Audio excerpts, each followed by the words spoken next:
দীৰ্ঘদিনীয়া এটা সমস্যা আছিলে আমাৰ গাঁৱৰ ৰাস্তা এটা পঞ্চায়তৰ ফালৰ পৰা হৈ আছে এতিয়া আমাৰ মানে এই নোটিছ এটা দিছিলোঁ ৰাস্তাৰ মুখত মানে এই টিন কাঠেৰে দোকান এটা বনাই অবৈধভাৱে বনাই আছিলে কিন্তু বনোৱাৰ পিছত মানে এতিয়া এই এফেকশ্যনৰ নোটিছ আহিছে অহাৰ পিছত এতিয়া নিজে নিজে মানুহজনে ভাঙি আছে আমাৰ ফালৰ পৰা মই নিজে মেম্বাৰ হিচাপত মানে এটা কথা ক'বলগীয়া মোৰ আছে যে সবে যদি নিজে নিজে বস্তুটো ভাঙি দিয়ে এইটো তেনেহ'লে আইনগতভাৱে আমাৰ মানে আইনৰ ফালৰ পৰা মানে এইটো সহায় ল'ব নালাগে সহায় হ'ব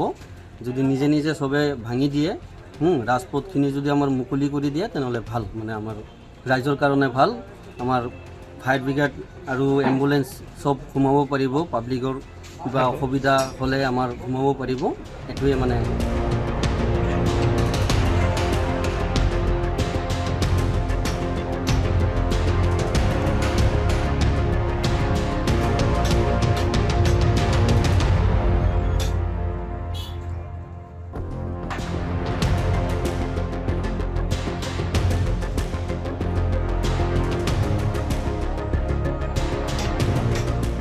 দীৰ্ঘদিনীয়া এটা সমস্যা আছিলে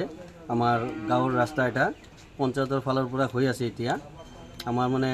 এই নোটিছ এটা দিছিলোঁ ৰাস্তাৰ মুখত মানে এই টিন কাঠেৰে দোকান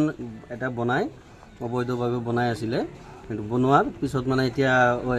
এই এফেকশ্যনৰ নোটিছ আহিছে অহাৰ পিছত এতিয়া নিজে নিজে মানুহজনে ভাঙি আছে আমাৰ ফালৰ পৰা মই নিজে মেম্বাৰ হিচাপত মানে এটা কথা ক'বলগীয়া মোৰ আছে যে সবে যদি নিজে নিজে বস্তুটো ভাঙি দিয়ে এইটো তেনেহ'লে আইনগতভাৱে আমাৰ মানে আইনৰ ফালৰ পৰা মানে এইটো সহায় ল'ব নালাগে সহায় হ'ব যদি নিজে নিজে সবে ভাঙি দিয়ে ৰাজপথখিনি যদি আমাৰ মুকলি কৰি দিয়ে তেনেহ'লে ভাল মানে আমাৰ ৰাইজৰ কাৰণে ভাল আমাৰ ফায়াৰ ব্ৰিগেড আৰু এম্বুলেন্স সব সোমাব পাৰিব পাব্লিকৰ কিবা অসুবিধা হ'লে আমাৰ সোমাব পাৰিব এইটোৱে মানে